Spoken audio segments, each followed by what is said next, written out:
하나님의 타이밍이라고 하는 저술가 오스 힐먼이라고 하는 분은 경제계에서 굉장한 대부라고 알려져 있습니다.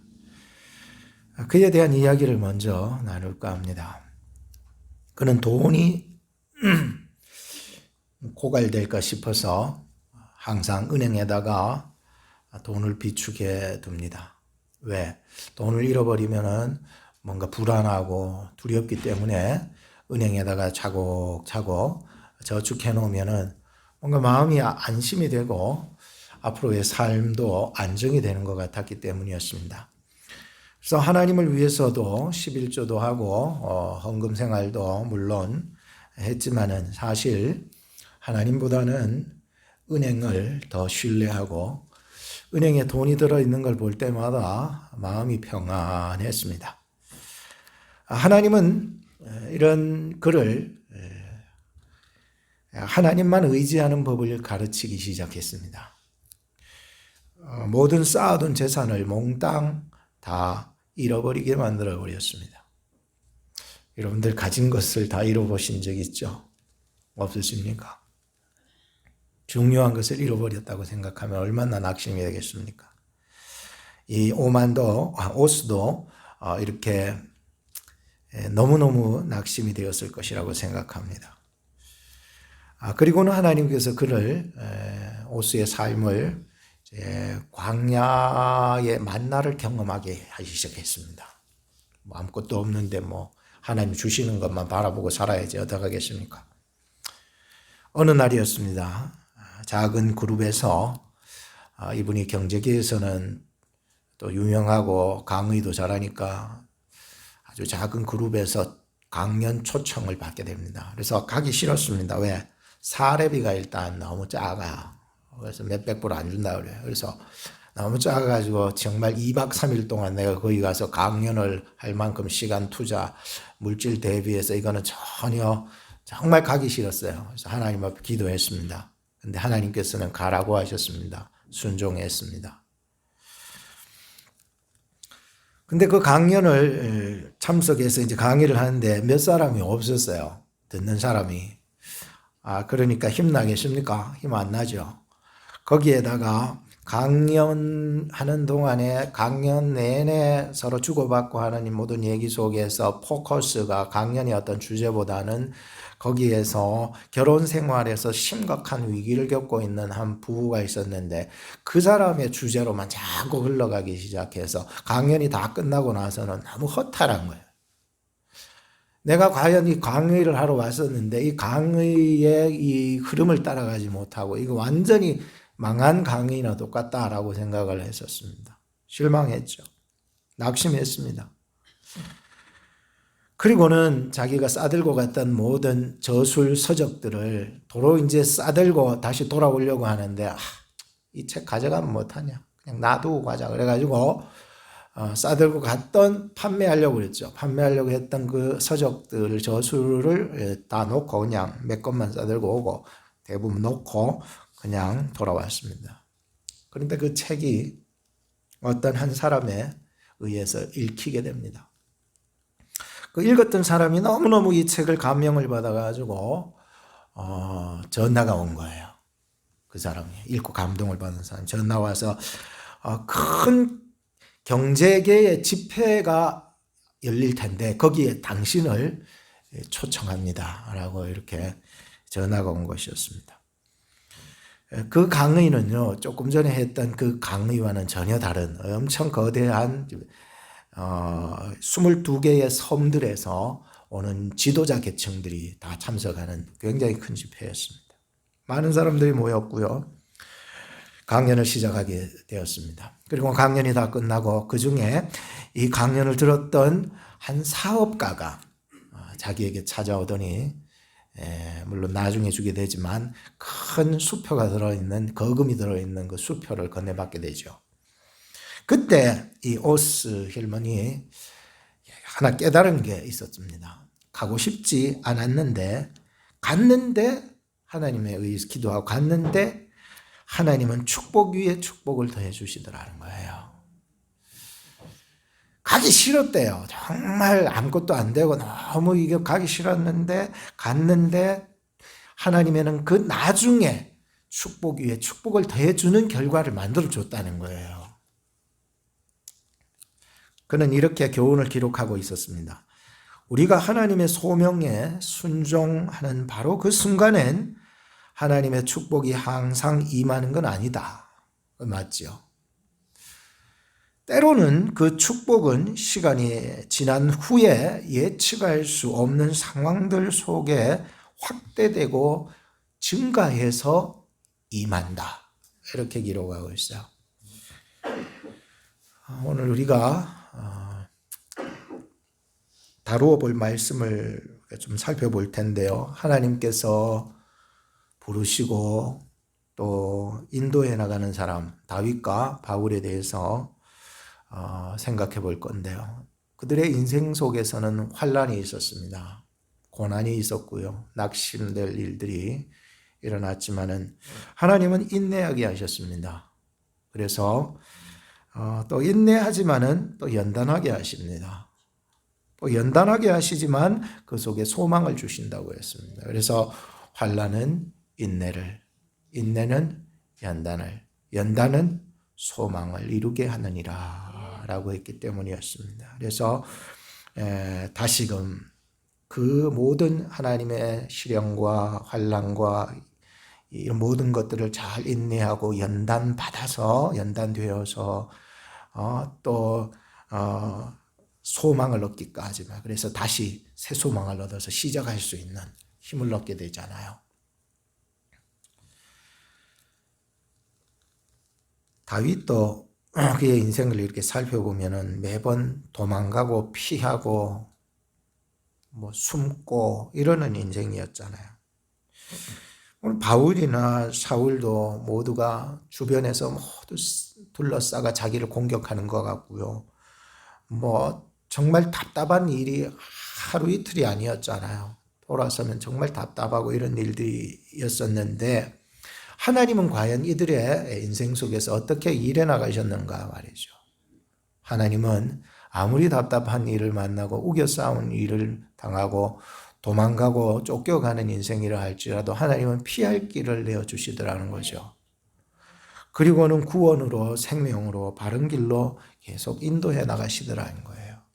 사랑하는 여러분, 우리도 살아가면서 어쩔 땐 답답한 일 많고 우겨 쌓임을 당하는 일들이 일어나고 내 인생에 뭔가에 쫓겨가고 살아가는 인생 같다 할지라도 하나님께서 여러분과 함께하고 계심을 꼭 믿으시기를 바랍니다.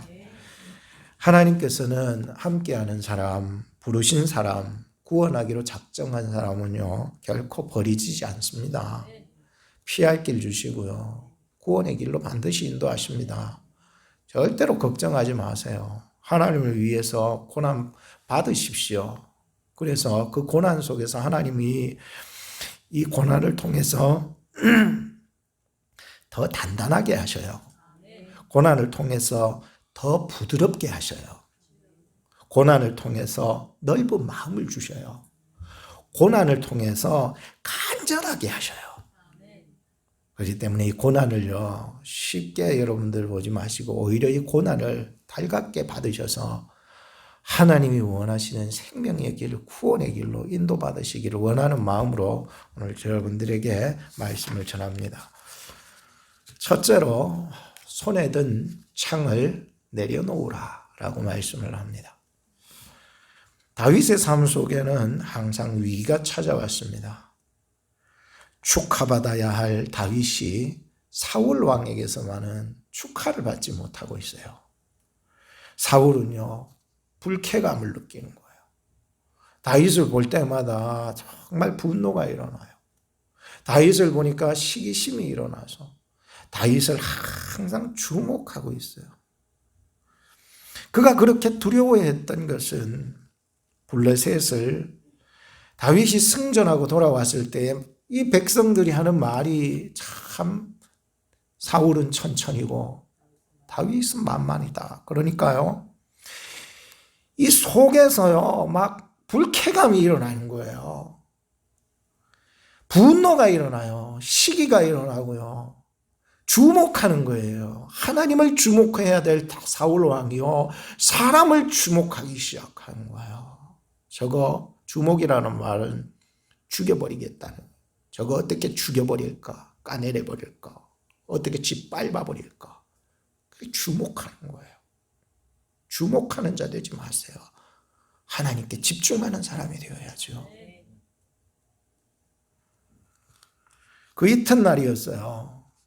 사울 천천 다윗 만만한 그 이튿날, 사울은 다윗을 불렀습니다. 그리고 사울 마음속에 악신이 들어가기 시작한 거예요.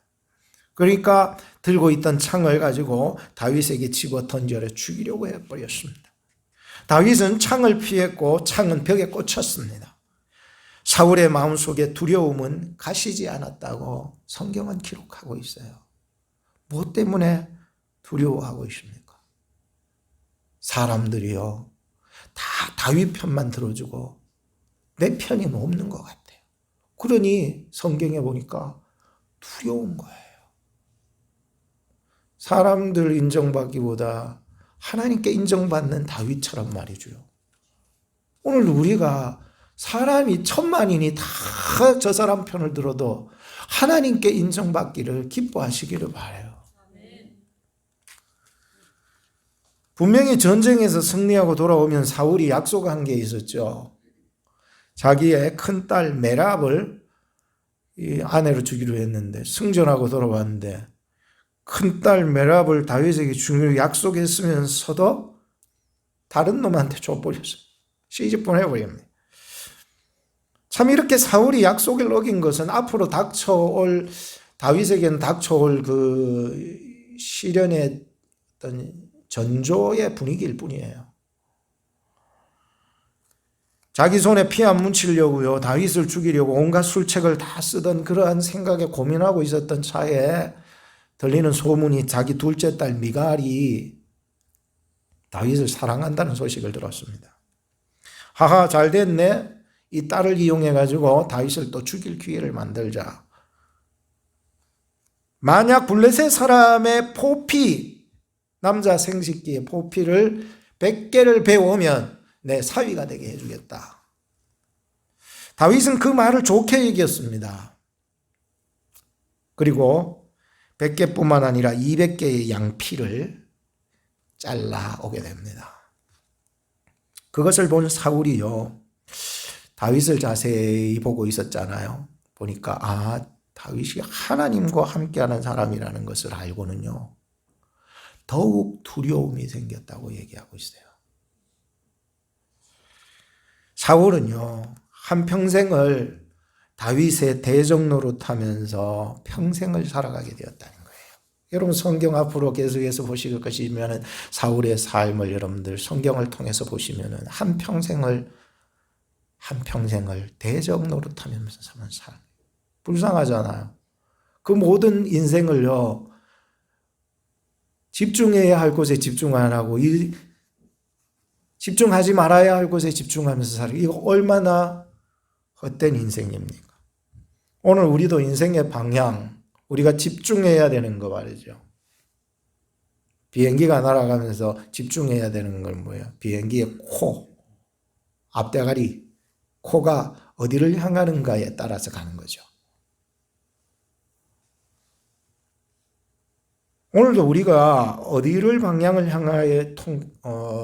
향하느냐, 하나님께 향하고 올바르게 향하고 복음으로 향하고 있는가를 살펴봐야 합니다. 내가 바라보는 시선과 내가 말하는 것들과 내 마음먹은 것들과 생각하는 이 코가 어디를 향하고 있느냐 하는 것을 바라보고 있어야 되는 거예요. 이게 올바르지 않다고 성령께서 얘기하시면은 돌려야 됩니다. 코를 돌리면 됩니다. 딴 거 필요 없습니다. 코만 돌리면 되잖아요. 코는 다 어디로 가는지 다 따를. 우리의 남은 시간이 이런 복된 시간이 되어야 되지 않겠습니까? 언제까지 평생 동안 대적 노릇만 하면서 사울처럼 살아야 되겠습니까? 코 하나만 돌리면 되는데 그게 무슨 얘기인 줄 아시죠? 방향 돌리라는 거예요. 하나님께로. 하나님의 말씀으로 방향을 돌리셔야 사는 것이죠. 살아야죠. 어쨌든지 목적지에 가야 되지 않겠습니까? 다윗에게는 좋은 친구들이 있었습니다. 첫째는 누구일까요? 요나단 친구였습니다. 사울의 아들인데요. 아버지가 다윗을 죽이라고 해도 아버지 편에 서지 않고 다윗을 친구로 사랑하면서 끝까지 다윗을 지켜줬던 친구입니다. 둘째는요, 아내 미갈입니다. 물론 아내이기도 하지만 친구이잖아요. 다윗과 결혼 후에 사울이 죽이려고 사울이 그렇게 킬러들을 보내고 막 그랬을 때 미갈이요 알아차리고는 다윗을 살려주잖아요. 창문으로 내려가 몰래 도망치라고 말이죠. 세 번째 친구는 누구일까요? 사무엘이었습니다. 물론 그는 스승이고 선지자였지만은 친구와도 같았습니다. 예전에 저희 아내하고 내하고 싸움을 했었습니다. 목사님은 맨날 부인하고 싸움만 하느냐? 그거 아닙니다. 예전에 처음에 와서 초창기 때 잘 안 맞아 싸워야지 왜 합니까? 근데 아내가 갈 곳이 없었어요. 사모가 누구 성도님들 집에 가가지고 뭐 남편 욕을 하겠어 막 양푼 씹어들겠어 막 이럴 수는 없잖아요. 그러니까 아내가 갈 곳이라고는 교회 주차장뿐이었대요. 참 가만 생각하에 교회 주차장에 와서 엉엉 울면서 돌아가고 뭐 그런 일이 있었습니까? 어디 갈 곳이 있다는 것은요, 그 친구예요. 다윗이요, 그렇게 쫓겨다니면서 사무엘을 찾아갔다는 거예요. 라마로 갔다는 거예요. 라마가 어디입니까? 사무엘의 고향 아닙니까? 거기 간 거예요, 사무엘 만나러. 내가 어디 가서 이 마음을 좀 풀어놓을 수 있는 곳이 있다면 얼마나 좋습니까? 친구 아닙니까? 친구. 여러분 친구 있으십니까? 그렇다고 교회 주차장에 와서 울고 가지 마시고 다시는 그런 일이 없도록 여러분들이 친구가 되어주시기를 축복합니다. 그리고는 자초지종 왜 여기 왔는지 사무엘에게 다 얘기했어요.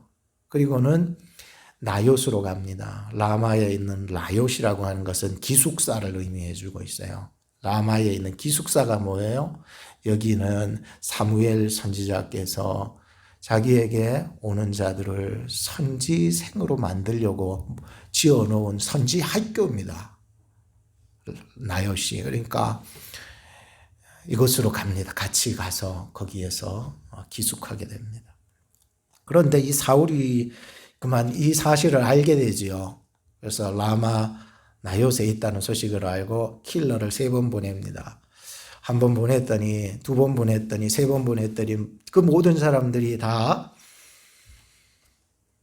신령한 노래를 부르면서 예언을 하기 시작했습니다. 성령의 놀라운 역사입니다. 은혜 받는 시간이 되었습니다. 참 그 선지학교가 지금도 있겠나 모르겠지만 없겠죠. 그러나 오늘 이 자리가 정말로 선지학교처럼 들어오는 사람마다 좀 은혜 받는 자리가 되었으면 좋겠고요. 결국은 사울이요, 킬러 3번이나 나눠 보내도 안 돼가지고 자기가 가가 때려 죽이려고 그 나요스로 갑니다. 그런데 가다가 은혜 받아버린 거예요. 가다가 가는 중에 은혜 받아버린 거예요. 가서는 정말로 놀라운 일이 벌어지잖아요. 하나님의 은혜를 온전하게 드러내면서 자기의 모든 것이 하나님 앞에 높여드리는 놀라운 신령한 노래를 하나님 앞에 드리는 거예요. 예언이라는 말이 그런 말이거든요. 신령한 노래를 하나님께 드리고 기쁨으로 찬양하는 거예요. 이게 예언이. 그리고는 그렇게 큰 은혜 받고 다시 집으로 돌아옵니다. 참 짧은 순간인 것 같아요. 오늘날에도 하나님은 은혜 주시는 역사, 성령의 역사가 있습니다. 그래서 짧지만 죽이려고 온 사람들이 은혜를 경험하고 성령을 경험한 것이었어요. 저는 질문들이 몇 가지 생겼습니다. 첫째는 내 인생에 사울과 같은 캐릭터를 만나본 적이 있느냐? 만나본 적이 있죠. 누굽니까? 우리 아버지더라고요. 우리 아버지가 얼마나 저를 물론 뭐 지금에 와서는 다 용서되고 나도 사실은 어떻게 보면 내 속에 사울과 같은 악한 모습들이 존재하고 있음을 인정하죠. 불쾌해하고 분노하고 시기하고 주목하고 때리고 화내고 밀치고 삽으로 찌르고 칼로 죽이려고 이런 모습들이요 저희 아버지에게만 있는 게 아니라 오늘 사울에게도 있었더라는 거야. 저에게는 없느냐? 은혜 떨어지면 있는 거죠. 여러분에게는 없습니까? 성령 충만하지 않으면 일어나는 거예요. 왜? 우리 본성은 원래 악하니까. 또 질문이 막 던져지더라고요. 나는 과연 그러면 다윗과 같은 자로 살고 있느냐? 사울하고 다윗하고 왔다 갔다 할 때가 너무 많은 거예요. 그래서 우리는 항상 다윗의 모습을 보면서 배울 게만 하는 것 같아요. 하나님은 다윗을 어떻게 보호하고 계셨던 눈동자같이 보호하고 계셨어요. 다윗에게 어떤 친구를 보냈습니까? 요나단, 미갈, 사무엘 같은 친구를 보내셔서 위로받게 하시고 그리고 다윗은 어떤 행동을 취해 나가고 있었습니까? 사울에게는 도망자가 되고요. 블레셋에게는 승리자가 되고요. 친구들에게는 사랑받는 자로 살아가고 있습니다. 마지막 6번째 질문이 던져졌습니다. 과연 저와 여러분들이 말씀을 보면서 하나님과 함께하는 삶, 사람들에게 사랑받는 삶, 진짜 좋은 친구들을 얻은 삶, 혹시 내가 내 삶 속에서 쫓겨가는 삶은 살고 있지 않는가? 자문자답하기 시작했습니다. 사람들은요, 한 시대를 살아가고 있습니다. 한 시대라고 하는 것은 우리가 세대 초월하고 모양 초월하고 남녀 초월하고 인종 차별해서 우리는 지금 한 시간 속에 지금 우리는 아이들로부터 청년, 중년, 노년에 우리는 같이 한 시대를 이렇게 살아가고 있습니다. 물론 이 시대 말고 다른 시대에 가면은 다른 사람도 만나겠지만 지금 우리는 이 모든 것들의 다양성 속에서 한 시대를 살아가고 있습니다. 그래서 이 한 시기 속에서 우리는 만나고 존재하고 숨쉬고 부딪히고 살고 있어요. 같은 시간 속에 서로 다른 모양으로 살고 있는데 하나님이 우리에게 주신 시간이더라고요. 발견해야 돼요. 이 잠깐의 이 시간 속에 어떤 삶을 살아가는 것이 지혜로운 삶인가를 발견해야 돼요. 하나님을 의지해 나가는 시간들이 되기를 바랍니다. 그러기 위해서는 말씀을요 놓으면 안 돼요. 힘들어도 말씀을 가지고 살아야 돼요. 하나님과 늘 대화해야 돼요. 대화가 막히면은요 끝장이에요. 대화는 그 호흡이거든요. 숨 안 쉰다고 생각해 보세요. 그 끝장 아닙니까? 대화가 멈춘 건 호흡 멈춘 거나 똑같아요. 개인적으로는. 하나님과 기도하는 삶을 살아나가시기를 바라요. 하나님을 증거하는 삶을 살아야 돼요. 하나님 증거하지 않으면은요, 여러분들요, 하나님 가진 거, 여러분 가진 거 하나님 다 뺏어가요. 여러분들의 삶을 통해서 은사가 발휘가 돼야 돼요. 뭔가 해야 되겠다, 봉사해야 되겠다 생각 들면 하셔야 돼요. 하나님이 성령 안에서 우리에게 주신 증거의 삶은요, 반드시 주셔요. 우리가 외면해서 그렇지. 찬송하는 삶을 살아가시기 바랍니다. 그리스도를 드러내셔야 돼요. 여러분을 통해서. 아름답게. 그리고 서로에게 죄송한 일들을 줄여가야 합니다. 저는 이 줄여간다는 말은 참 여러 가지 의미가 있어요. 상대적으로 보면. 어떤 사람에게는 이 죄송한 일을 줄여가야 되지만 어떤 사람은 단호하게 끊어야 될 사람이 있고요. 어떤 사람에게는 변화시켜 가야 될 사람이 있고요. 혹은 어떤 사람은 절대로 나는 못 변하고 못 끊겠고 못 줄이겠다 하는 그런 사람도 있어요. 그러나 이 모든 것들을 줄여가든지 끊든지 변화되어 가든지 아니면 그대로 살아서 멸망을 당하든지 그 첫째는 바로 사울이 가졌던 불쾌, 분노, 시기, 남을 죽이려고 주목하는 것. 줄여가시든지 끊으시든지 변화되시든지 하셔야 됩니다. 악령이 지배하는 삶이 되어서 손에 든 창을 집어 던지는 삶, 줄이든지 끊으시든지 변화되든지 아니면 그래도 그대로 살아서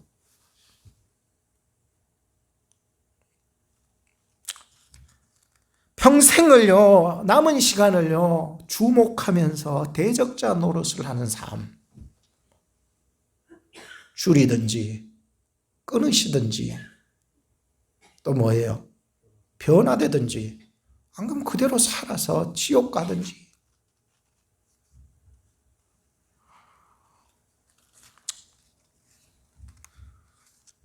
하나님이 우리에게 주신 시간인 줄로 믿습니다. 이 시대, 이 시기, 이 세대, 우리는 다시 못 볼 한순간의 이 시기 속에 우리는 다양하게 세대를 초월해서 우리는 만나고 있고 숨쉬고 있고 부딪히며 있고 살아가고 있습니다. 이 하나님이 주신 시간 속에 하나님이 원하시는 성도의 삶 말이죠. 다 이겨먹어야 이기는 게 아닙니다.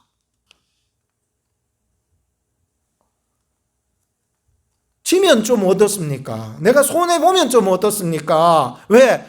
하나님이 계시잖아요. 하나님이 영생을 우리에게 심어주셨잖아요. 구원을 주셨잖아요. 우린 하나예요. 이 시대, 이 세대 속에 살아가는 우리는 하나. 다시는 못 만날 이 시대의 하나. 하나님이 긍휼을 베풀어 주시기를 축복합니다. 이 시대를 향해서. 좀 부족하면 어떻습니까?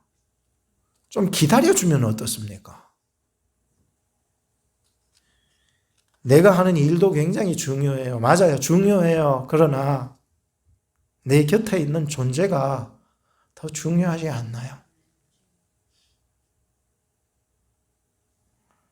우리 서로 한번 인사합시다. 당신이 더 소중합니다.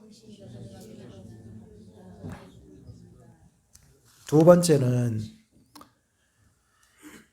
예수의 죽음을 몸에 짊어지라 말씀합니다. 예수의 죽음을 내 몸에 짊어지라고 하십니다. 바울은요, 고린도 교회에 5통의 편지를 씁니다.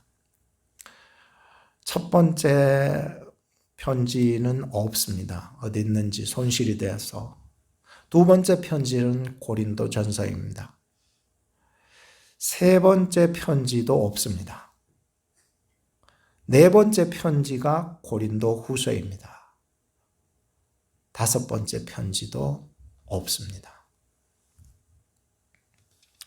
고린도 후서는 네 번째 편지로서 우리가 이 부분을 오늘 살펴보는데요. 위로의 편지입니다. 고린도후서 1장 3절에서 7절을 보면 위로라는 말이 아주 집중적으로 나오고 있습니다. 찬송합니다. 그는 우리 주 예수 그리스도의 하나님이시요 자비의 아버지시요 모든 위로의 하나님이시며, 위로의 하나님이시라는 거예요. 우리의 모든 환난 중에서 우리를 위로하사, 하나님은 우리를 위로하시는 하나님이세요. 우리로 하여금 하나님께 받은 위로로서 모든 환난 중에 있는 자들을 능히 위로하게 하시는 하나님이시라. 그리스도의 고난이 우리에게 넘친 것 같이 우리의 위로도 그리스도로 말미암아 넘치는도다. 얼마나 좋습니까? 위로함을 막 풍성하게 지금 받아서 바울이 지금 이렇게 위로의 편지를 쓰고 있잖아요. 6절에 보니까 우리가 환난 받은 것도 너희의 위로를 위함이요. 우리가 환난 받는 게 너희의 위로를 위해서 한다는 거예요. 혹은 위로받은 것도 너희의 위로를 위함이니, 내가 위로를 하나님께 받은 것, 예수 그리스도한테 위로받은 것이 너희를 위한 위로라는 거예요. 위함이니 이 위로가 너희 속에 역사하여 우리가 받은 것 같은 고난을 너희도 견디게 하느니라. 위로는요, 고난을 견디게 하는 힘이 있어요. 어려움 당한 자, 고난 당하는 자에게 이 위로해주는 한마디가요, 이 고난을 견뎌내게 하는 능력이 있다고 말씀하고 있는 거예요. 그리고 마지막 7절에 보니까 너희를 위한 우리의 소망이 견고함은 너희가 고난에 참여하는 자 된 것 같이 위로에도 그러할 줄을 알미라. 소망이 있으면요, 견딜 수 있어요. 견고해져요. 이길 수 있어요. 위로도 똑같다는 거예요. 우리가 위로해 줌으로 말미암아 견고해지고 단단해지고 견딜 수 있는 자가 될 수 있다고 얘기하고 있어요. 그래서 고린도 교회는 참 갈등이 많은 교회였죠. 그래서 바울이 제일 오래 목회 사역지로 삼고 길게 목회했던 지였습니다. 근데 마음고생 정말 많았고 제일 많이 눈물을 흘렸던 교회였는데, 바울은요, 세 번째 편지, 즉 고린도후서가 네 번째니까 그 앞에 세 번째 편지가 손실되어 없지만은 이 세 번째 편지에서 눈물로 혹독하게 고린도 교회를 책망한 편지가 드러나요. 이게 이제 고린도후서 네 번째 편지에서 살짝 나오는데요. 세 번째 편지는 눈물로 혹독하게 책망하는 편지를 보냈어요. 이 때문에 사도 바울이 굉장히 근심하게 됩니다. 내가 저들에게 괜히 책망했나? 내가 괜히 이 책망과 이 훈계와 이런 얘기를 내가 괜히 썼나? 막 교회가 시험 들어가지고 다 찢어지고 갈라지면 어떻게 될까? 막 이렇게 근심했다는 거예요. 다행히도 찢어지지 않고 깨지지도 않고 그들이 그 편지를 읽고 나서 회개하고 돌아섰다는 거예요. 성경에 나오지 않지만 제 그냥 감성으로 편지를 읽을 때마다 눈물이 툭툭 흘리면서 잘못했습니다. 제가 잘못했습니다. 성경에 없어요. 없는데 그렇게 막 그랬을 거예요. 그래서 회개하면서 구원과 생명의 길을 찾았던 거예요. 근데 이 세 번째 편지가 없지만 네 번째 편지인 고린도후서 7장 8절에서 13절에 보면은 바울이 이 근심 어린 책망들이 위로와 안심으로 얻게 되는 장면으로 드러나게 되죠.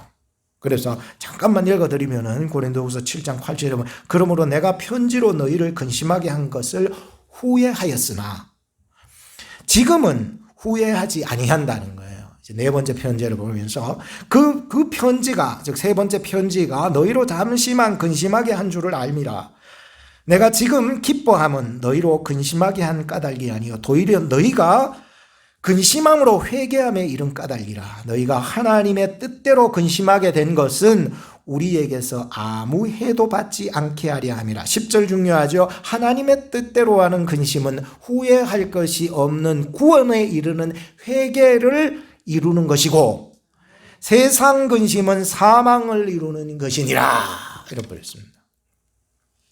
자, 11절에 보니까 더 중요하더라. 보라, 하나님의 뜻대로 하게 한 이 근심이 너희로 얼마나 간절하게 하느냐. 편지를 읽는 수신자로 하여금요, 간절하게 만드는 거예요. 얼마나 변명하게 만드느냐. 얼마나 거룩한 분노를 일으키게 하느냐는 거예요. 얼마나 하나님을 경외하게 두렵게 하게 만들었냐는 거예요. 얼마나 사모하게 만들었냐는 거예요. 얼마나 열심 있게 만들었고요. 얼마나 깨닫게 내가 정말 이 벌받을 만한 이 존재임을 깨닫게 했는가를 얘기하고 있어요. 너희가 저 일로 대하여, 즉 책망 편지로 대하여서 반응이 어떻게 나타납니까? 1절 너희 자신을 깨끗함으로 나타내었느니라. 이렇게 얘기하고 있습니다. 그런즉 내가 너희에게 쓴 것은 그 불의 행한 자를 위한 것도 아니요 그 불의 당한 자를 위한 것도 아니요 오직 우리를 위한 너희의 간절함이니 하나님 앞에서 너희에게 나타내게 하려 함이로다.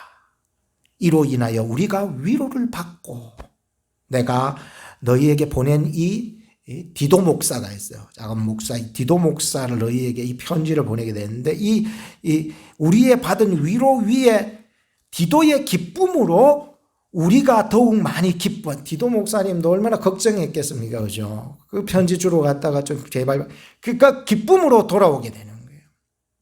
그의 마음이 너희 무리를 인하여 안심함을 얻었습니다. 참, 이 작은 목회자의 마음에도요, 기쁨과 안심을 얻게 되는 거예요. 자녀들을 키우다 보면요, 갈등이 있습니다. 부부끼리 살다 보면 갈등이 있어요. 없을 수도 없잖아요. 사람끼리 사는데요. 아이들은요, 멋모르게 태어나가지고 사춘기가 되면은요, 막 부모님 까대요. 그래서 한국에는 중학생들이 있는 한은 북한이 쳐들어올 수 없다. 이런 정도로 중학생들이 많이 한대요. 위험한데요. 이 사춘기가 되면요, 부모님 갈등이 생기기 마련이잖아요. 학교 가면 친구들하고 갈등도 있고요. 갈등은 서로 다른 모양을 말해줍니다. 근데 서로 만나게 되고 부딪히고 재질에 따라 가지고 쉽게 깎이기도 하는데 때로는 불꽃이 튀기도 합니다. 어떤 재질들은요, 불꽃이 튀어요. 재질이 물렁물렁하면 불꽃 안 튀고 깎이는데 재질이 단단한 거 둘이 부딪히면 불꽃이 튀는 거예요. 바울이 재질로 말하자면 단단한 강철 같은 재질이죠. 고린도 교회도 재질로 따지자면 굉장히 강팍한 재질이죠. 딱딱해요. 강철 같아요. 안 변해요.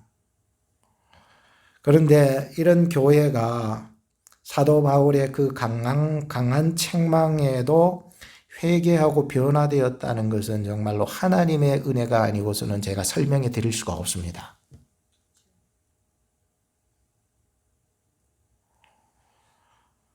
아무리 쇠덩이처럼요 강해도요, 사도 바울이 전하는 사랑의 복음, 사랑의 이 말씀은요, 저들에게 상처가 아니라 저들을 변화시키는 데에도 충분한 말씀이 되었던 거죠. 말씀을 받는 수신자 교회도 똑같아요. 하나님이 역사해 주신 거, 은혜 주신 거예요. 그 마음속에, 교회의 마음속에 신뢰와 사랑을 담은 마음으로 그 편지를 읽어나가니까요, 변화되는 거예요. 그러니까 나중에 어떻게 돼요? 교회도요, 그 강팍하던 게요, 변화되어서 부드럽게 됩니다. 사도 바울도요, 굉장히 딱딱하던 사람들이요, 이 사람이었는데요, 굉장히 부드러워지는 사람이 되어가기 시작했던 거죠.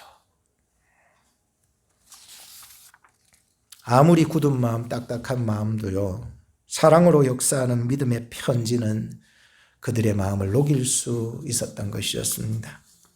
이제 바울은 네 번째 편지에서 위로하는 편지를 보냈고, 그때 당시 그 편지는 예수 그리스도의 십자가의 희생을 내 몸에 담은 편지라고 지금 이 네 번째 편지에서 얘기를 하고 있었습니다. 이렇게 표현을 해보면 어떨까요? 우리는 하나님의 식탁에 놓인 식기들이다. 테이블 위에 여러분들 식탁 위에 그릇을 놓고 반찬 담은 식기들을 놓고 이렇게 하잖아요. 우리들이 바로 하나님의 식탁의 식기들이라고 생각합니다. 어떤 사람은요 밥그릇으로 놓일 거고, 어떤 사람은요 국그릇, 어떤 사람은 접시, 어떤 사람은 컵, 어떤 사람은 수저, 어떤 사람은 간장 담은 작은 그릇, 어떤 사람은 샐러드 담는 그릇, 어떤 사람은 냅킨으로, 어떤 사람은 투고 박스로 생각을 해보세요. 하나님께 대한 나는 과연 어떤 종류이고, 어떤 용도로 쓰임받고, 어떤 재료이고, 어떤 크기인지 생각해보고 하나님 앞에 드려질 수 있는 식기들이 되어질 수 있다면 얼마나 좋을까요? 바울은요, 우리가 이 보배를 담은 질그릇이라고 표현하고 있습니다. 참 좋은 표현입니다. 우리가요, 이 보배를 담은 질그릇이라는 표현을 하고 있어요. 이 비유에서 보면은 감히 내가 볼품없는 자요 죄인이요 부족함 투성인 자가 생명의 주여 구원의 주관자 되신 예수 그리스도를 이 속에 담고 있는 죄인이었네 라고 하는 것을 발견하게 하신 거죠. 그러니까요, 사방이 나를 우겨싸도 쌓이지 않는 거예요. 답답한 일을 당해도 낙심하지 않아요. 핍박을 받아도 버림받지 않는 거예요. 거꾸로 뜨림을 당해도 망하지 않는 우리를 보게 하신 거예요. 우리가 그런 그릇들 아니겠습니까? 우리 옆에 사람한테 두 번째로 마지막으로 인사합시다. 당신은 보배를 담은 질그릇입니다. 시작. 당신은 보배를 담은 질그릇입니다. 보배를 담기 때문에 우겨싸움을 당해도 쌓이지 않는 거예요.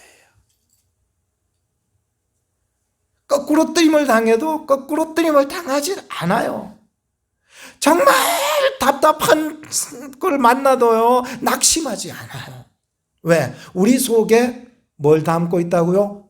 보배를 담고 있잖아요. 보배. 발견하셔야 되고 누려야 하실 보배가 있잖아요. 보배.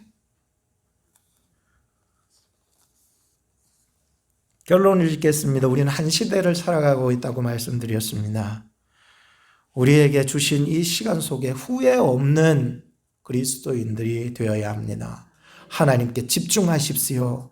손에 든 창을 내려놓으시고 마음속에 담은 보배로 말미암아 위로를 받으시고 살아가시기를 주님의 이름으로 축복합니다. 기도합시다. 한 시대에 신앙의 동지를 주셔서 감사. 세상은 험악해도 하나님께 주목할 수 있게 하셔서 감사. 손에 들고 있는 창을 내려놓게 하심을 감사. 마음에 모신 예수님 안에 참된 위로를 발견하고 참된 위로를 전할 수 있게 하심을 또한 감사합니다. 우리 위에 십자가에 죽으신 예수님 이름으로 기도드리옵나이다. 아멘.